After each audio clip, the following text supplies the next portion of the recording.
di soggiungere: ma come mai l'Italia si è lasciata così lungamente governare da tali uomini? Il governo fu sostenuto dai deputati, questi furono eletti dal popolo e le ultime elezioni furono fatte senza pressioni del ministero. Sì, ma le nostre moltitudini sono ignoranti e si lasciano portare per il naso dai mestatori. La pubblica opinione non ha indirizzo e noi manchiamo di uomini.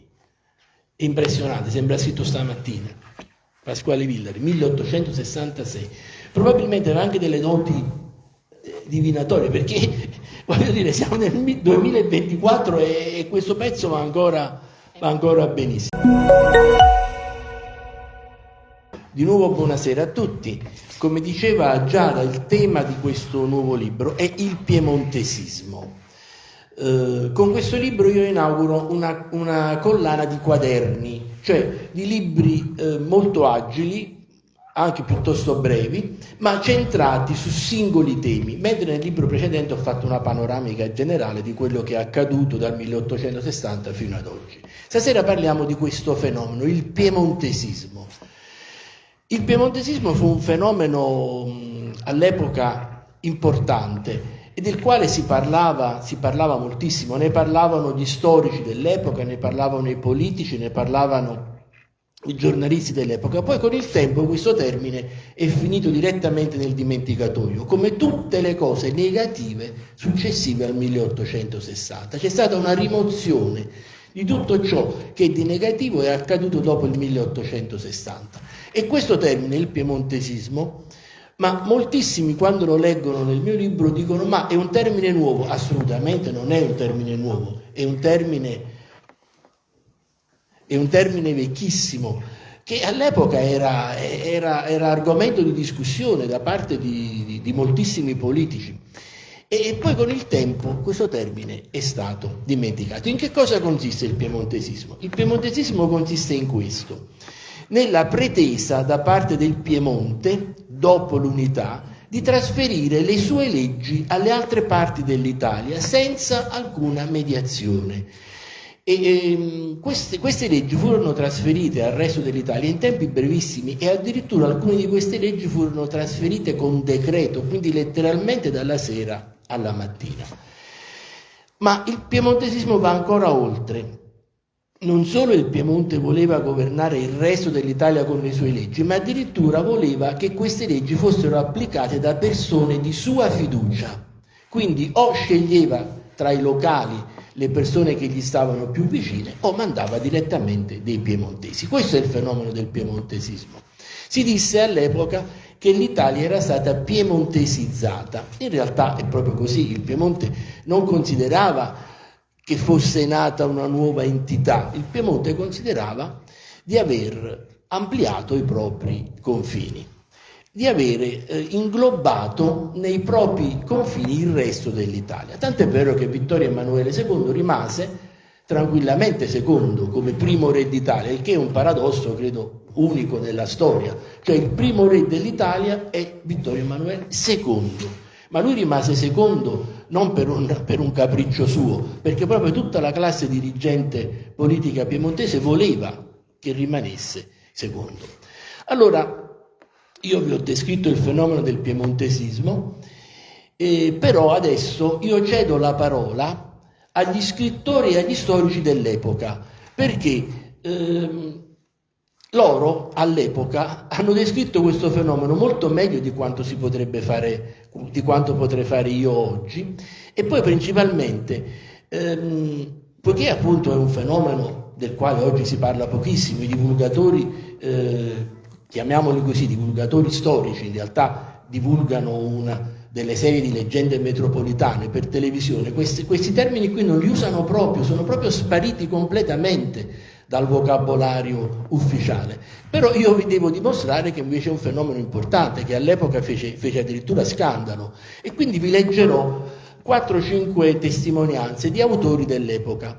Nel mio libro ci sono moltissime testimonianze, anche di autori napoletani, ma anche gli autori napoletani citati nel mio libro sono tutti super partes, perché erano tutti liberali e dopo l'unità cominciarono a capire il guaio che avevano fatto. Io però stasera vi ho selezionato 4 o 5 testimonianze di autori principalmente del nord. E poi questo piemontesismo ebbe dei risvolti drammatici su tutta l'Italia, perché chiaramente queste leggi piemontesi andavano forse, probabilmente, anche bene nel Piemonte, ma certamente non andavano bene in Sicilia, in Calabria, in Toscana, in Lombardia. Quindi fu un fenomeno devastante. Molti dei guai e dei danni che abbiamo ancora oggi affondano la loro radice in questo fenomeno. Principalmente la burocrazia italiana, il disagio, il disordine che c'è nella burocrazia italiana affonda le sue radici in questo fenomeno, nella pretesa del Piemonte di governare l'Italia con le sue leggi. Allora iniziamo con approfondire un poco il discorso del piemontesismo. Ci facciamo descrivere questo fenomeno da un autore piemontese, proprio piemontese, ed esattamente dal capitano dell'esercito Alessandro Bianco di San Gioroz, il quale scrive un libro che si chiama Il brigantaggio alla frontiera pontificia, e in questo libro descrive le origini della rivolta popolare del sud, quella che viene chiamata brigantaggio. E lui tra queste cause individua anche il fatto che queste nuove norme sono state inviate al sud senza criterio, che erano norme assolutamente inadatte alla popolazione meridionale. Sentiamo cosa ci dice. Piemontesismo, con un bel punto esclamativo. Ecco un'altra parola gravissima, dolorosissima, che non dovrebbe esistere nel dizionario italiano. Essa esprime un dualismo, il quale si traduce in discordia. E si sa che l'Italia dalla discordia fu sempre prostrata. Ma quando i fatti provano che le leggi che si mandano non sono buone per le province meridionali, che le condizioni economiche di queste sono in tutto e per tutto diverse da quelle, e così le spirituali, le cordiali, di abitudini, di costumanza, di tendenza, perché si danno e si fanno agire? Bisognava non toccare, non innovare, aspettare e lasciare correre tutto come esisteva, appena accomodando il tanto necessario ai principi costituzionali. Queste sono parole di estremo buonsenso. Oggi a noi queste parole qui sembrano normali, cioè noi capiamo che così dovevano andare le cose, invece non andarono così. E questo povero piemontese fu costretto a prenderne atto. E io direi che le cose che dice lui sono assolutamente condivisibili al 100%, sono perfette, cioè il modo in cui lui descrive il piemontesismo e i danni che sta facendo è assolutamente incontestabile. Ma questa pretesa del Piemonte di stare al centro della scena politica italiana dopo il 1860 ci viene descritta da una quantità enorme di politici. Io vi voglio riportare quello che dice su questo fenomeno un autore milanese, un politico dell'epoca molto importante che si chiamava Giuseppe Ferrari. Giuseppe Ferrari, come tutte le maggiori personalità politiche dell'epoca, era un unitarista convinto. Si è anche battuto per l'unità d'Italia, ma dopo che l'unità d'Italia è stata fatta ne ha messo in luce tutti i difetti. Lui era un federalista, cioè lui diceva: d'accordo l'Italia è unita, ma ogni territorio ha le sue particolarità e noi le dobbiamo rispettare. Allora, questa cosa che vi leggo ora, Giuseppe Ferrari è molto noto perché tra l'altro è anche il politico che ha denunciato in Parlamento l'eccidio di Ponte Landolfo, il più documentato in assoluto delle decine di eccidi che ci furono in quell'epoca nel sud Italia. Questo che vi leggo ora è tratto da un intervento fatto in Parlamento addirittura l'11 aprile 1870, quindi 10 anni dopo. Giuseppe Ferrari, prima di tutto, accusa la classe dirigente sarda di voler monopolizzare la scena politica della nuova Italia. Oramai, dalle poche cose che ci siamo detti sinora, risulta evidente che così era. E poi cosa dice? Questo è molto importante. La prova più lampante di tale tracotante persistenza si nota nella struttura stessa di qualsiasi governo, nell'immediato e nel presente, in cui si vede il Piemonte dare sempre una metà dei ministri. Lui è generoso, perché dice che il Piemonte darà una metà dei ministri. In realtà ai politici piemontesi bisognerebbe aggiungere i politici piemontesizzati, cioè quelli che statisticamente erano nati in altri territori, ma oramai erano andati in Piemonte ed avevano sposato completamente la causa piemontese. Questi politici piemontesizzati, alcuni dei quali venivano anche da Napoli, erano più fanatici dei piemontesi stessi e spesso e volentieri il lavoro sporco è stato fatto fare da questi politici qui. Tant'è vero che la relazione sul brigantaggio fatta dal politico milanese Mosca era una relazione obiettiva e addirittura diceva che per sconfiggere il brigantaggio bisognava portare lavoro nel sud. Quella relazione non andò bene a Ricasoli. Ricasoli la nascose, fu stata scoperta moltissimi anni dopo, addirittura decenni dopo, e mandò Massari, che era pugliese, a fare il lavoro sporco. Cioè Massari dovette fare una relazione nella quale diceva che i briganti erano sostanzialmente dei delinquenti da sconfiggere, da distruggere, da fucilare sul posto senza nessuna pietà. Questo per dimostrarvi appunto la differenza tra il politico del nord serio e il politico del sud che si era già all'epoca compromesso. Quindi erano tanti questi politici piemontesizzati e andrebbero aggiunti. Tra l'altro è vero che ai politici degli altri territori, Toscana, Sud, Lombardia, venivano dati dei ministeri, ma certamente erano ministeri meno importanti. I ministeri più importanti se li teneva ben stretti il Piemonte. E allora perché tutto questo? Ce lo facciamo spiegare da uno storico toscano, Carlo Massei. L'Italia e la politica di Napoleone III. Ecco questo storico toscano cosa ci dice. Il Piemonte, mosso da smisurata ambizione, non si contenta di comandare a casa sua, ma si erge in organo privilegiato dei pretesi dolori dell'Italia e si arroga il diritto di portare la parola in nome di tutta la penisola. Praticamente ha descritto con termini abbastanza politici il fenomeno del piemontesismo, mentre il povero San Gioroz, il povero capitano dell'esercito, era stato bello brutale nelle cose che aveva detto, però sostanzialmente sono le stesse cose.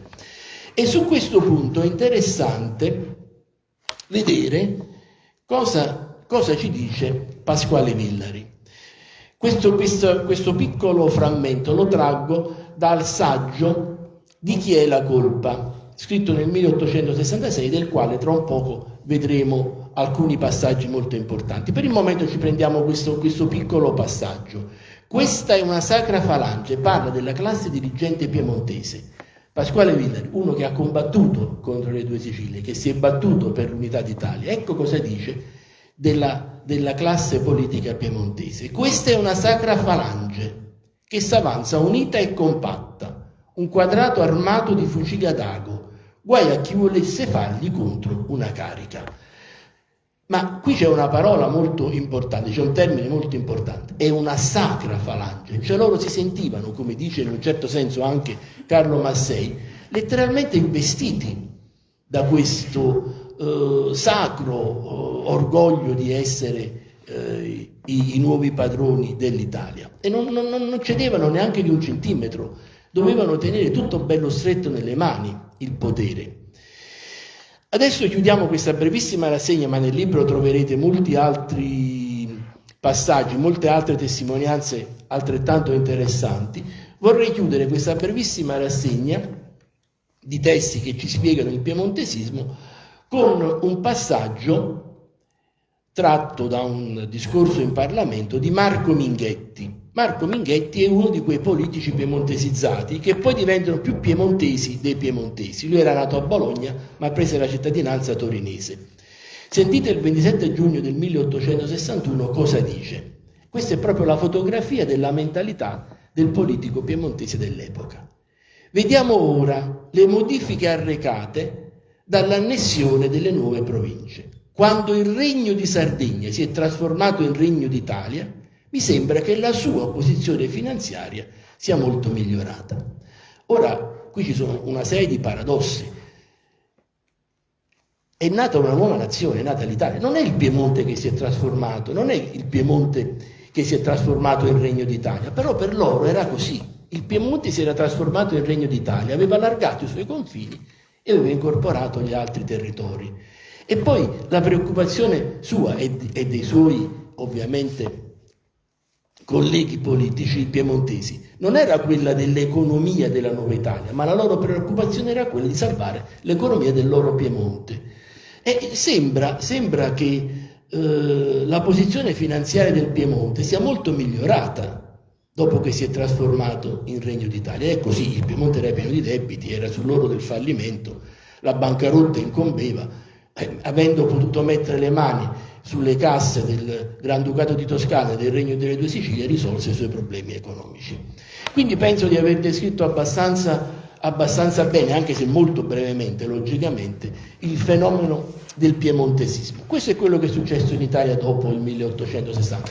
Queste cose sono cose vere, non è che questo termine piemontesismo lo inventiamo noi ora qui per descrivere un fenomeno avvenuto all'epoca. Ed è ben strano che non se ne parli, perché queste cose fanno parte della nostra storia. Il piemontesismo ha arrecato danni enormi all'Italia Unita, perché le leggi del Piemonte andavano sì e no bene per il Piemonte, ma certo non andavano bene per il resto dell'Italia. E il danno sul quale io mi sono principalmente soffermato in questo libro è quello che il piemontesismo ha arrecato alla nostra burocrazia. Perché anche per quanto riguarda la burocrazia succede lo stesso che succede in tutti gli altri campi, ovvero sia, a un certo punto il Piemonte fa una legge con la quale prende in blocco le sue norme amministrative, cioè burocratiche, e le trasferisce dalla sera alla mattina agli altri stati. Questa legge viene normalmente chiamata legge Ricasoli-Lanza ed è una legge del 1865. Quindi nel 1865 cosa succede? Succede che l'ordinamento amministrativo piemontese diventa l'ordinamento amministrativo di tutti gli altri territori italiani. Ora, da persone di buon senso, quali siamo noi ora qui, già ci rendiamo conto che questa cosa in sé per sé è estremamente pericolosa, perché una cosa sono le leggi che vanno bene per il Piemonte e una cosa sono le leggi che devono andare bene per gli altri territori. Poi specialmente la burocrazia. La burocrazia è fatta di norme, di regolamenti e bisogna conoscerli. Quindi queste leggi piombate improvvisamente dalla sera alla mattina negli uffici degli altri stati italiani sono stati un problema dirompente. E quindi già questo di per sé noi pensiamo che avrebbe dovuto creare problemi, ma c'è dell'altro, perché come abbiamo detto il Piemonte voleva che le leggi fossero applicate da persone di sua fiducia, quindi toglie dai posti che contano i dirigenti e li sostituisce con persone di sua fiducia. Quindi non solo queste leggi sconosciute devono essere applicate in territori per i quali non sono adatte, ma addirittura devono essere applicate da persone che non conoscono quei territori, non conoscono gli impiegati e addirittura, come vedremo, non conoscevano neanche queste leggi. Tutto questo cosa generò? Generò il caos. Difatti io ho chiamato il mio primo capitolo "Adesso il disordine regna sovrano". Nella pubblica amministrazione italiana arriva il caos nel 1865. Tra l'altro, io la volevo anche leggere questa legge e me la volevo scaricare da internet. Beh, in realtà me la sono anche scaricata, però è una legge quasi illeggibile, sono migliaia e migliaia di articoli, centinaia di pagine, cioè praticamente questi andarono a prendere tutto quello che stava in Piemonte e che riguardava la burocrazia piemontese, lo misero bello di seguito e lo gettarono sulle spalle degli altri stati. Dicevo, il caos a un certo punto, nel 1865, l'Italia, la pubblica amministrazione italiana piomba nel caos. Ora, chi capisce che questo non è un problema di poco conto e chi capisce che questo problema sarà un'eredità pesante per l'Italia nel futuro è il nostro Pasquale Villari. Pasquale Villari già nel 1866 capisce che siamo di fronte ad una tragedia e che questo problema non sarà di facile soluzione, ma addirittura sarà di soluzione molto difficile, ed è stato un buon profeta, perché sono passati 160 anni da quella legge e ne stiamo pagando ancora le conseguenze. Pasquale Villari nel 1866 scrive questo saggio che si chiama Di chi è la colpa? Oramai in Italia non funzionava più niente e lui si chiede di chi è la colpa. È un saggio bellissimo e 40-50 pagine sono dedicate ai problemi della burocrazia. Lui individua 3 grossi problemi della burocrazia italiana dell'epoca, o per meglio dire individua 3 cause principali del disordine. La prima causa lui la individua nella incompetenza dei nuovi dirigenti degli uffici. La seconda causa la individua in questa pretesa del Piemonte di restare al centro del mondo, e la terza causa la individua nel modo in cui vengono reclutati gli impiegati nella pubblica amministrazione italiana dell'epoca. Per quanto riguarda il primo punto, abbiamo già detto diverse cose. Abbiamo detto che praticamente i dirigenti, i burocratici come si chiamavano all'epoca, i dirigenti dell'epoca vengono licenziati e al loro posto vengono messe persone nuove. Queste persone nuove generalmente sono scelte tra le persone di fiducia del Piemonte locali, quindi sono i liberali. Ecco Pasquale Villari cosa ci dice a questo proposito.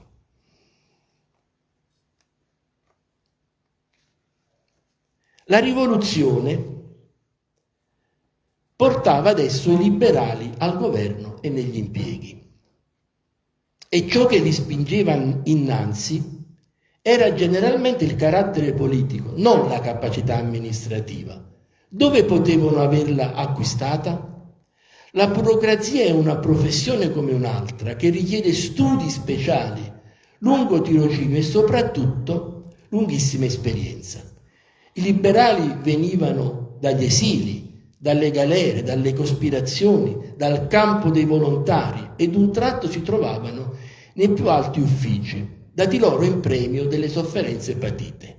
Noi abbiamo avuto magistrati che appena avevano letto il codice, prefetti di una ignoranza proverbiale, professori che non avevano studiato la materia che dovevano insegnare.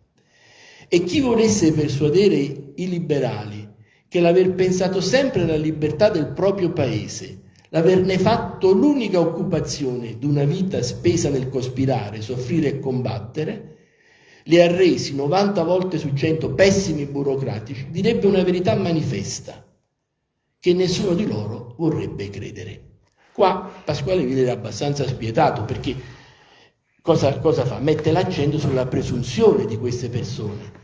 Adesso ovviamente non è questo l'argomento della serata, ma questa cosa della presunzione esce molto spesso anche in altri testi. Cioè questi signori, a proposito, mi viene in mente adesso, se vogliamo vedere dal vivo, se vogliamo vedere proprio questo personaggio che ci ha descritto qui così bene Pasquale Villari, basta che guardiamo il film Il Gattopardo. Paolo Stoppa interpreta proprio questo personaggio qui, cioè il nuovo arrampicatore pieno di sé che vuole arrivare in posti nei quali non ha la competenza di stare. Quindi direbbe una verità manifesta che nessuno di loro vorrebbe credere, e in effetti era così.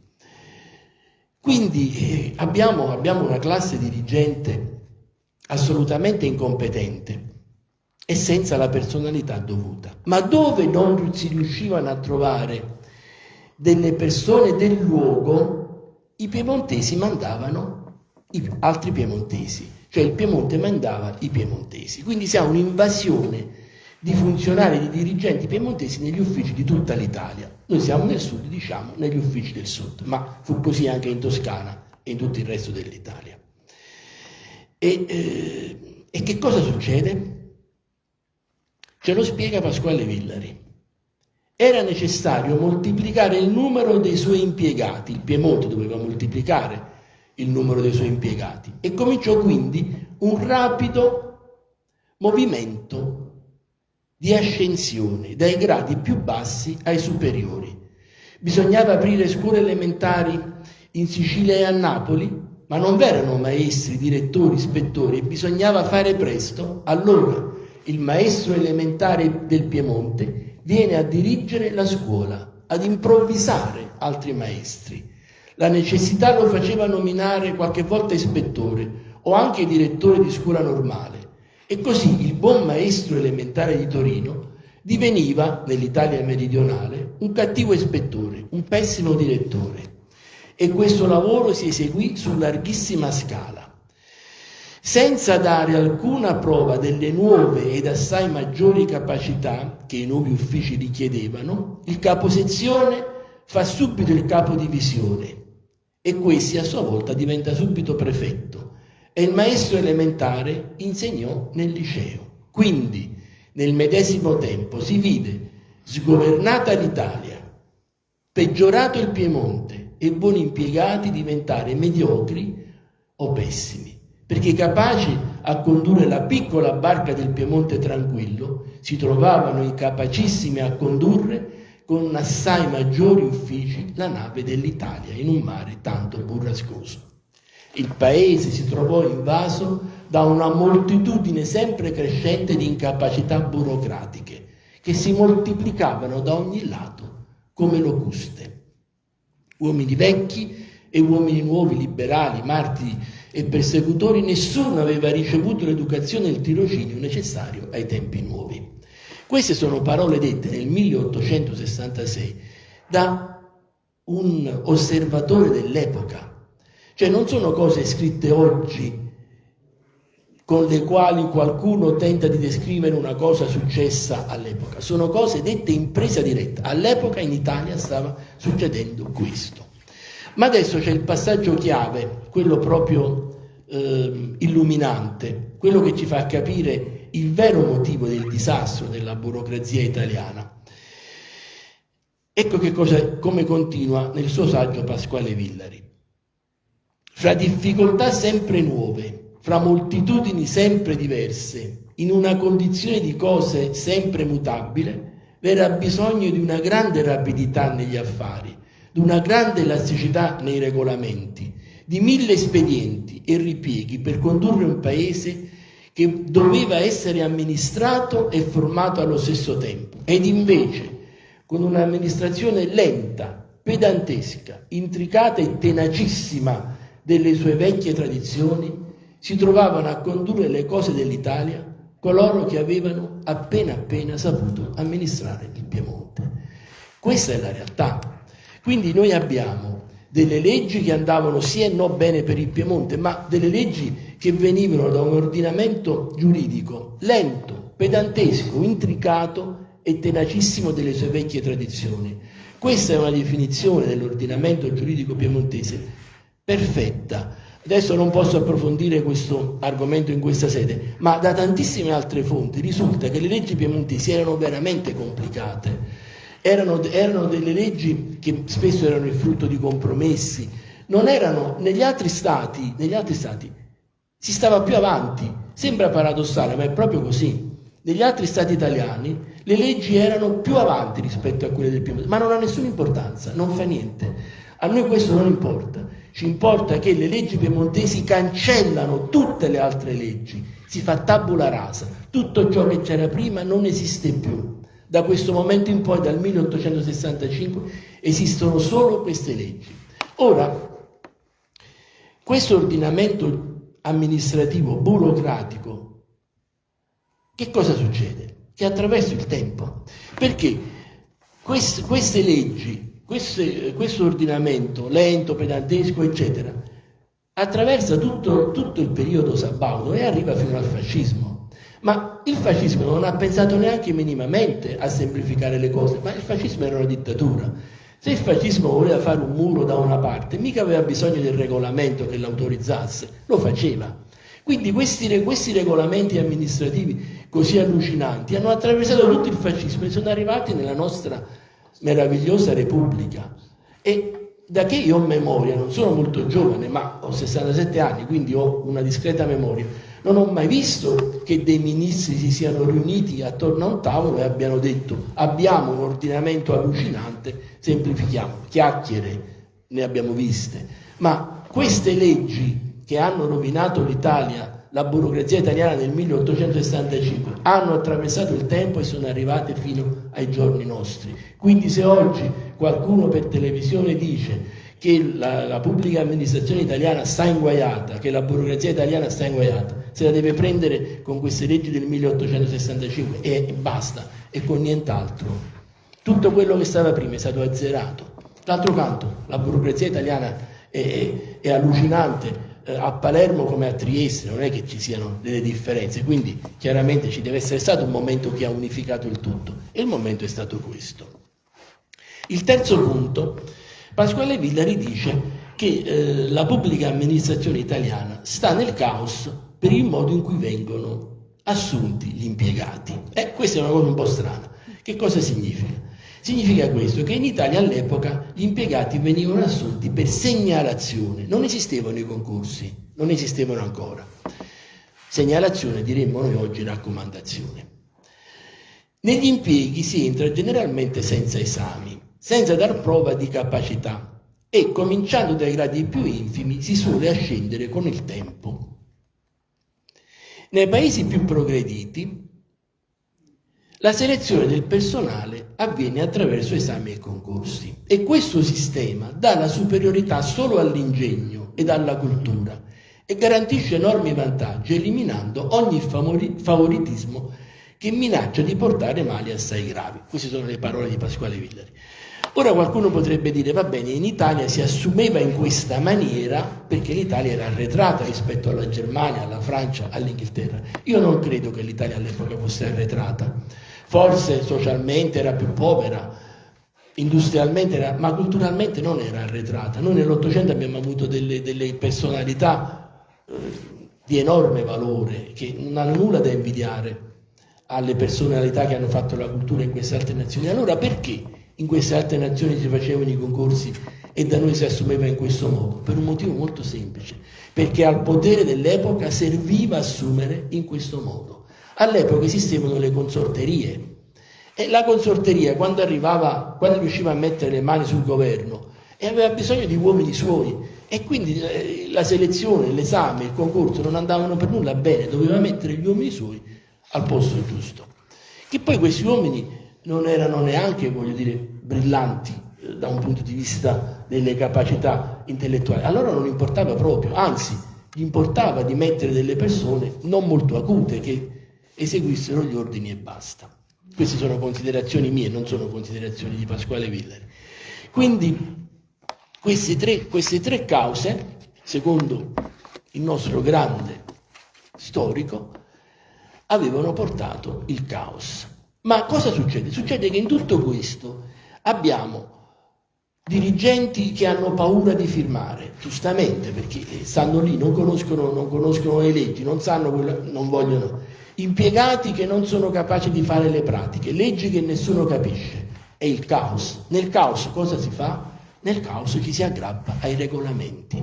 Cioè, in quel periodo nasce nella pubblica amministrazione italiana la venerazione per il regolamento. Guardate che questa cosa ce l'abbiamo ancora oggi, ce l'abbiamo ancora, l'abbiamo ereditata. Ancora oggi se tu vai in un ufficio e magari quella cosa si può fare in una certa maniera, quello caccia il regolamento, dice no, ma il regolamento dice... È rimasta questa cosa nella mentalità della pubblica amministrazione italiana. Ma Pasquale Villari ce la spiega benissimo proprio. Il regolamento è diventato la sola ancora, il Vangelo della burocrazia, come la retorica è il Vangelo dei pedanti. Ma come nessuna retorica fece mai uno scrittore, così nessun regolamento basterà mai a penetrare il vero scopo delle leggi e a formare una buona amministrazione. La difficoltà di penetrare il vero scopo delle leggi e la mancanza di autorità per assumerne sopra di sé la interpretazione, perché abbiamo visto che questi dirigenti non stanno lì, non sanno neanche che cosa devono fare. Dicevo, la difficoltà di penetrare il vero scopo delle leggi e la mancanza di autorità per assumersene sopra di sé la interpretazione hanno fatto sostituire la lettera allo spirito. Quanto più il lavoro prescritto è complicato, irrazionale, tanto più viene religiosamente eseguito, senza osservare se lo scopo prefissato è ottenuto. La molteplicità delle forme e delle formule delle leggi non è credibile e sembra destinata assai spesso a non ottenere altro fine che quello di arrestare il corso delle pubbliche faccende. Ma è così ancora oggi. Quando tu vai in un ufficio sembra che tutto quello che loro ti vogliono far fare serva per non farti aprire il negozio, per non farti iniziare l'attività. Ma è una cosa che abbiamo ereditato da quell'epoca lì.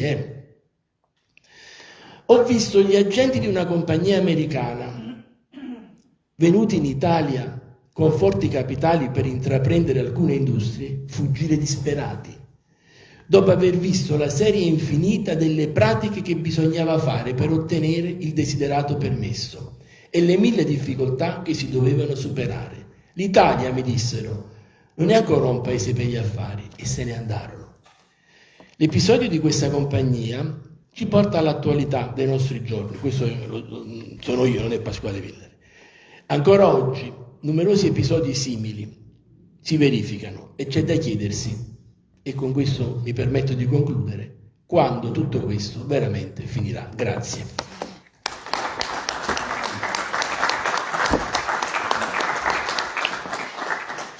Insomma, abbiamo fatto un bel excursus, penso di essere stato abbastanza chiaro.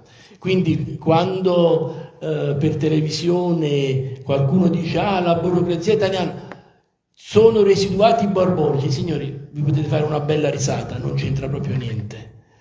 Cioè è esattamente il contrario. Visto che sono stato piuttosto veloce, Giada, sì, vi leggo una cosa bellissima. No, aspetta, ti interrompo, Sì. perché tu hai fatto un passaggio dicendo che investitori stranieri se ne scappano dall'Italia. Ma in realtà dove erano gli investitori? Dove investivano realmente questi stranieri? No, oramai siamo nell'Italia Unita e investivano dappertutto. Prima dell'unità d'Italia gli stranieri investivano principalmente nel sud, per ovvi motivi che sono talmente noti ai presenti che non mi permetto neanche di spiegarli. Ma no, in quell'epoca, ma se ne scappavano, ma è ancora così oggi. Questa è una cosa terribile, cioè sembrano alcune cose scritte da Pasquale Villari in questo saggio, sembrano scritte oggi, proprio stamattina. E difatti questo è un passaggio che avevo saltato per non allungare troppo il mio intervento, perché io amo mantenermi sempre intorno ai 30-35 minuti. Però visto che l'uditorio è particolarmente attento, questa è una cosa interessantissima. È una cosa che Pasquale Villari scrive nel 1866, in questo saggio in cui si chiede di chi è la colpa. Cioè il titolo del saggio è proprio questo, di chi è la colpa. Ma come mai si commisero tanti errori?